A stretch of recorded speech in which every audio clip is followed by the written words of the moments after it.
সে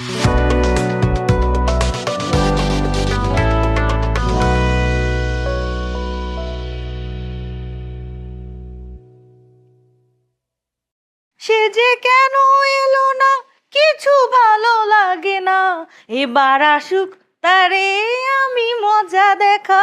এই মেয়ে, এই তুমি কে? মুই আমার কেডা? মুই এই বাসা কাম করি, মুই এই বাসা কাজের মাইয়া।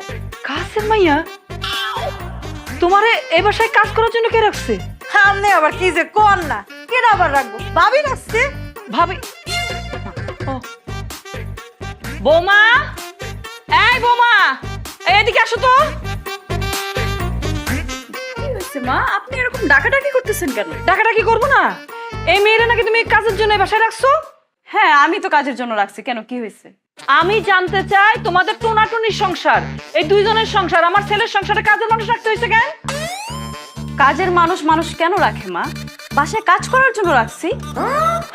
থালা বাসন ধোয়া, ঘরদোর পরিষ্কার করা, রান্না বান্না করা, কাপড় চোপড় ধোয়া, এই সমস্ত কাজও করে। তাহলে তোমার কাজটা কি? সংসারের সব কাজ যদি কাজের মানুষই করে, তাহলে আমার ছেলেরে বিয়ে করানোর কোনো দরকার ছিল? একটা কাজের মানুষ রেখে দিলেই তো পারতাম। মা, এসব কি বলতেছো তুমি? চুপ কর, তুই কোনো কথা বলবি না। এই সংসারে কাজটা কি? তোর বউ তো বাইরে কোনো কাজ করে না, ঘরের মধ্যে তো থাকে। তাহলে সে রান্না বান্না কাপড় ধোয়া সব কাজের মানুষ করবে কেন? হ্যাঁ, আজকে থেকে আমার একটাই কথা, এই সংসারের কোনো কাজ কাজের মানুষ করবে না। তুমি সংসারে থাকবা, এই যে রান্না বান্না বাসন ধোয়া কাপড় কাচা সব কাজ কিন্তু তুমিই করবা বৌমা। মা, সোনিয়া কিভাবে বাসার কাজ করবে? ও তো রান্না বান্নাই করতে পারে না। নাই তো আছি, শিখাই দিব। আসো বৌমা, রান্না করে চলো, আমি শিখাই দিতেছি। আসো। হোয়াট দ্য হেল, তোমার মা এসব কি বলতেছে? ইম্পসিবল, আমি রান্না করে যেতে পারবো না। বাসায় কাজের মেয়ে আছে, সে বাসার সমস্ত কাজ করবে। কারণটা কি? হ্যাঁ, তুমি কাজ করতে পারবা না কেন? হ্যাঁ, আমার ছেলে তোমার বিয়ে করছে কি পটের বিবির মতন সাজাইয়া শোকেসে বসায় রাখার জন্য? হ্যাঁ, এই যে শোনো, এই যে আমার সম্বন্ধে তো তোমার মনে হয় কিছুই জানা নাই, কিন্তু মনে হয় তোর বউরে কিছুই বলস নাই।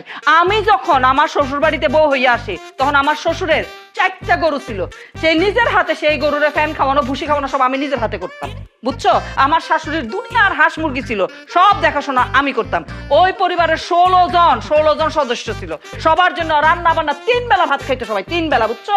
3 বেলা সমস্ত রান্না বান্না এই নিজের হাতে করছি। তারপর আমার যখন বিয়ে হয়েছিল, আমার এই গাদা গাদা গাদা গাদা সব দেবর ননদ, তাদের কাপড় চোপড় ধোয়ানো, তাদেরকে গোসল করানো সব আমি নিজের হাতে করছি। তারপরে এই যে আমার ছেলে হয়েছে না, এই যে রাশেদ রে নিজের হাতে পড়াশোনা পর্যন্ত করাইছি। আমি যদি আমার স্বামীর সংসারে থাইকা সমস্ত কাজকর্ম করে আমার ছেলের মানুষ করতে পারি, তুমি পারবা না কেন আমার ছেলের সংসারে ছেলের বউ হইয়া? আপনাদের যোগ আর এখনকার যোগ এক না মা। আমি যদি এখন রান্নাঘরে গিয়ে রান্না বান্না করি, তাহলে আমার হাত পা কালো হয়ে যাবে। আমি যেতে পারবো না। কি ভাবতেছো?